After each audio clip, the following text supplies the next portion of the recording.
Good evening, guys. Bigfooter Gary, and it is time for another episode of Your Bigfoot Stories.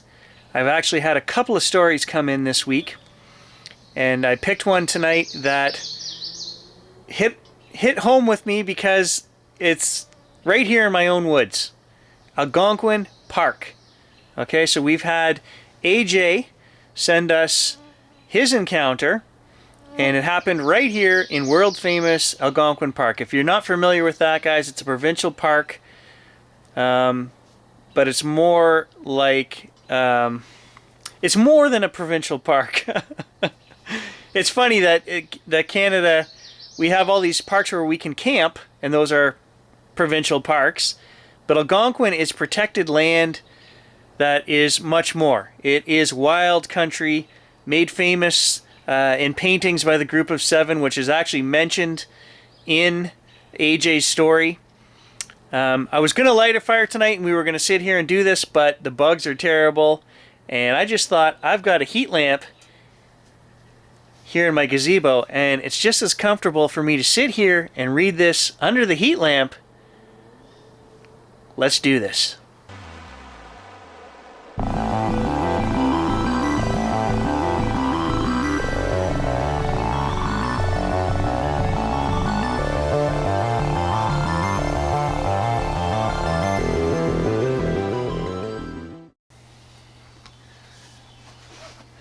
Take two. I actually had to light the citronella candle. The mosquitoes are terrible. Why can't we get through one of these episodes without me choking on a mosquito? Look at, like, literally. I contemplated running the other microphone and syncing everything, and I just thought, no, it's a lot of work. I think you guys can hear me fine. Let's just try this. Taking it from the top, here is AJ from Ontario's story, okay?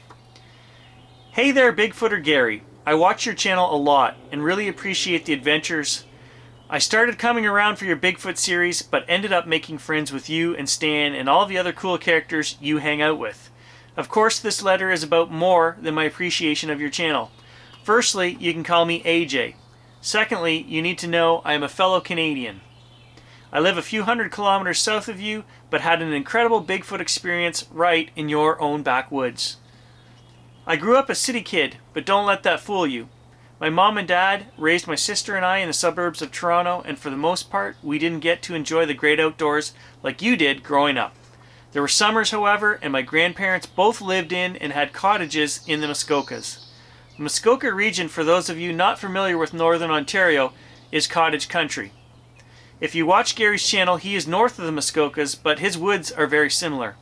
Anyway, like I was saying, my grandparents were amazing folks, and my sister and I spent many summer months living in a cottage and enjoying the woods, fishing, campfires, and all the great outdoors that come from experiencing cottage country.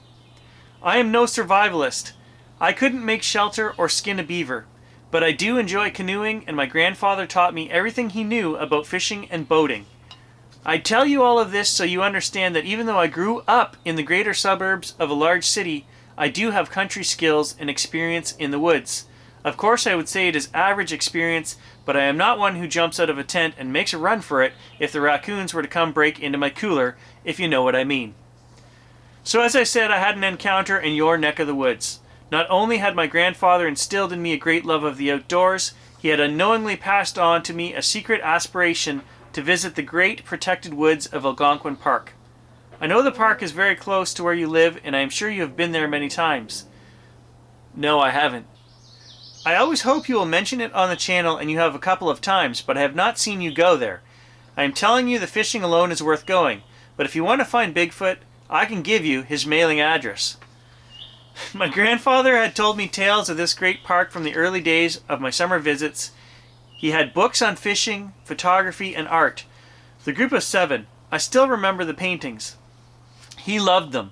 He used to tell me all of the stories of trips from his youth deep into the park, the many fishing trips, and all about the wildlife he would see in the park.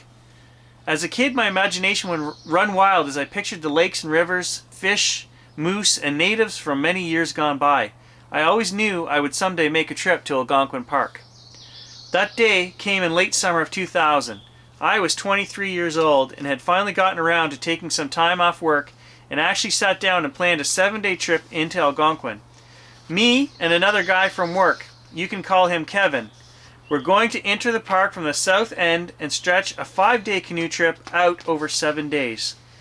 We knew the route we had planned was going to be demanding, with roughly 12 kilometers of portages to make, and a couple of extra days added to the trip would ensure we could spend some time on any lake or in any area we were enjoying. The plan was to start on Openago Lake and travel into Hogan Lake. The first portion of the trip was approximately 36 kilometers and would take more than 2 days. If the winds were up on Openago, after that the back half of the trip would consist of Lake Lemur, Big Trout, Merchant, and Happy, eventually circling back so that on the final day we would end the trip back to Openago Lake and make our way back out of the park through Sproul Township and southward home. Let's just say that Kevin and I were young and probably not the most devout survivalists. We were explorers, and just because this was the plan, it didn't mean that we were going to stick to it. My folks knew when and where I was going. They knew when we would be out, and that was enough. Like many young men on adventure, I presume, we were not much different. You know, hey, that backwater looks cool, let's go check it out kind of thing. I tell you this because we ended up not sticking to our plan, and with good reason. Kevin and I were both experienced canoeists, and for this trip planned on using Kevin's boat. It was a 16-foot Yukon and weighed about 60 pounds. With all of our gear for a week, each portage was going to be taxing. We planned on single portage only. This means one trip per stop.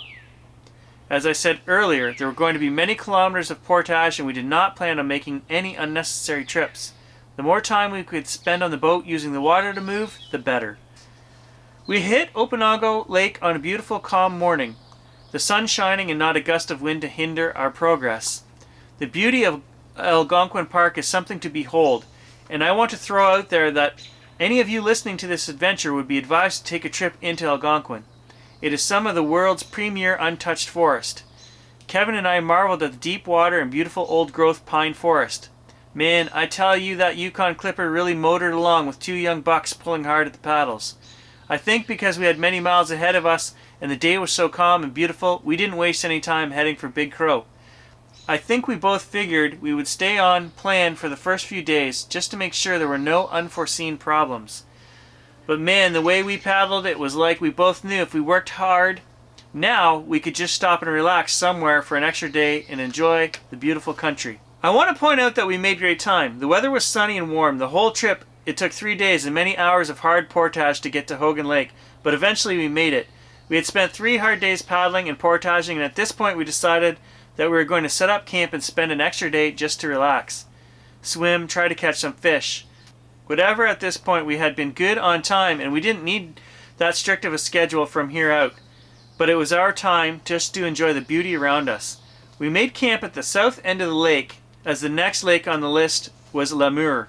We found a great spot that even had beach to set up on. I remember because Kevin stripped down bare arse and ran into the lake like a school kid to have a bath. It was a great spot, easy to get in and out of the water. Behind us the woods were pretty thick, but you could tell that many others had used this spot to camp. That afternoon, as we sat in our underwear by the fire just relaxing, we saw another canoe heading across the lake towards our spot. We could tell from a long way off that it was girls in the canoe, and both of us ran to get some clothes on. That canoe pulled up, Gary, and you wouldn't believe the 2 smiling beauties that got out. Man, I'm telling you, these girls were so athletic and hot that I don't know what's harder to believe. That we were about to have a Bigfoot encounter, or that these babes were climbing out of their canoe, waving and giggling, asking us if we had anything to smoke. The girls told us that they did this trip every year and that this was one of the spots they always used. They were from Quebec, Montreal, I believe. They asked if they could use the beach to dry some stuff and share our fire. Kevin, who was quite high at the time, was more than happy to offer our campsite to the girls. I won't lie. Kevin and I both smoked a little, and I was probably high too. It turns out that the girls were heading on to Lemur the next day as well, and we told them that there was lots of room if they wanted to camp out. Man, did I mention how hot they were? This was all like some kind of wild Algonquin fantasy. Seriously, the girls were real and a real part of this story. They kicked around our fire for the afternoon, and we all got along pretty well. They decided they would camp on the beach with us if we didn't mind. Kevin to this day insists the reason the girls stayed was because his weed was so good. Either way, they stayed and we all ended up kind of partying on the beach that night. Yeah, we smoked a little pot and talked shit about the government and school systems, etc. But don't let that fool you. None of us were wasted out of our minds, just a little relaxed. We had finished eating dinner and gathered a nice pile of wood for the fire. The two camps were fully set up. Kevin and I had planned on staying here the whole next day, as well as the girls were going to get up early and continue on their trip. I don't know how to say this any other way than Kevin and I were going to get lucky. I have always asked Kevin if he believes that we were the only two men who have had Bigfoot ruin their game, and let me tell you, Kevin and I were killing it. The girls were laughing and loving our stories. We were a lock. I had just gotten up and added wood to the fire. It was that time of night when darkness is there, but you can see the tops of the trees against the skyline. So, not full on dark, but pretty damn close. I didn't even make it back to my spot at the fire when a fire siren went off in the woods. Instantly I froze. I don't know how to describe that sound other than a scream that started out so high-pitched I thought it was a fire truck. Within seconds that scream wailed out into something ragged that sounded like a woman being ripped apart. I know it was only a matter of seconds, maybe 10 seconds or less, but that scream was so loud and ended so chokingly that we were all frozen in fear. I looked at Kevin and he stood up. I think he wanted to run, but realized there was nowhere to run. The girls were hanging on to each other and leaned back from the fire, eyes wide, also looking like they wanted to run. It was, as I say, dark. We could see the silhouettes of trees in the forest, but not very far, maybe 20 meters. As I scanned the woodline, a loud crack just to the right of where the scream had come from broke the silence. Some kind of tree branch being broke off a tree or something. It too was very loud. Behind me, Kevin cursed, and when I looked back, I saw him holding the axe. His jaw was clenched so hard he looked more angry than scared. But he was scared, and so was I. The others were looking into the bush past the fire, and none of them saw what I did as I looked back at them. They heard it, though, a loud splash. I swear to this day, I saw a large rock come flying out of those woods, sail across the 5-meter clearing, and hit the water behind us. At this point, the girls were up and heading for their canoe. Kevin and I did the same. It was like someone had fired a starter pistol, and we all took off at a dead run. As we pushed the canoe out onto the lake, a bunch of small stones sprayed down on the beach, water, and us. I'm pretty sure this happened twice before we got in the canoe and got it out into the water and pushed offshore.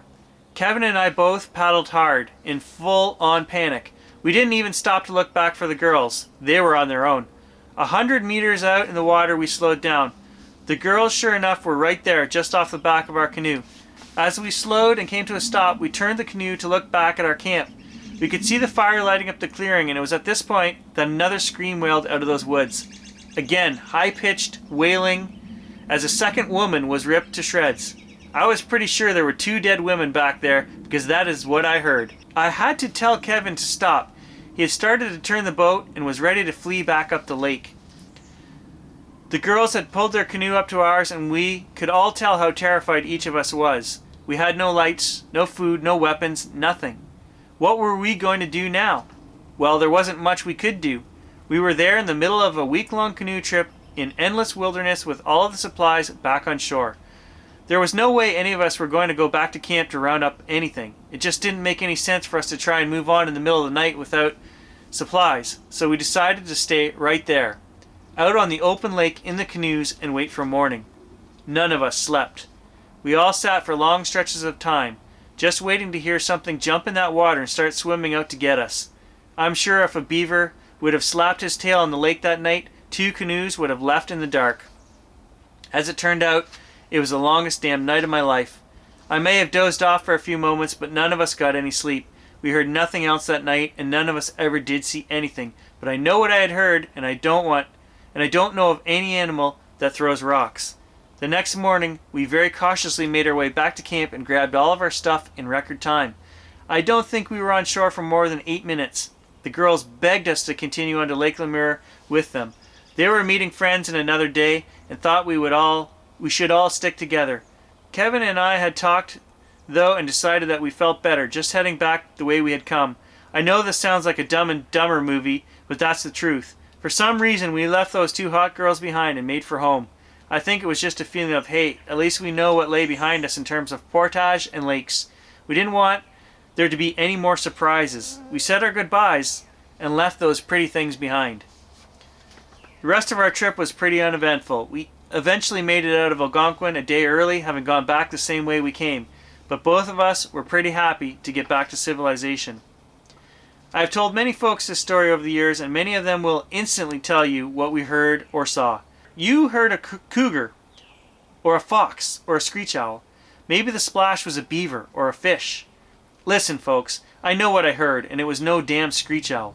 I saw the rock hit the water, and I know we were also pelted by small stones. Those are all facts. A little bit of weed does not change what I saw or heard that night. I honestly can't say if I would want to see it or not. I think the answer to that is yes. That is why I watch your channel and many others. Somebody find this thing and prove it's real. At that time, way back in 2000, I don't know that any of us thought that that thing was a Bigfoot. But as the years have gone on and many others have had similar experiences and reported screams and rock throwing, the bigger picture of Bigfoot has emerged. Both Kevin and I agree. We had a run-in with Bigfoot on Hogan Lake in Algonquin Park. I really think your honesty and the area you live in, of course, drew me to your channel, Gary. So I will end this account by wishing you the best of luck in your hunt. Know that many of us are rooting for you and want you to prove that we are not all nut bars and that this thing exists and is out there. For those of us who have had real encounters, the proving of this creature would be a fitting closure. AJ. Oh, mosquito break. Yeah. Oh, God. Oh, they're terrible. Oh, my God. Just like, gotta put some citronella on me or something here. Hold on.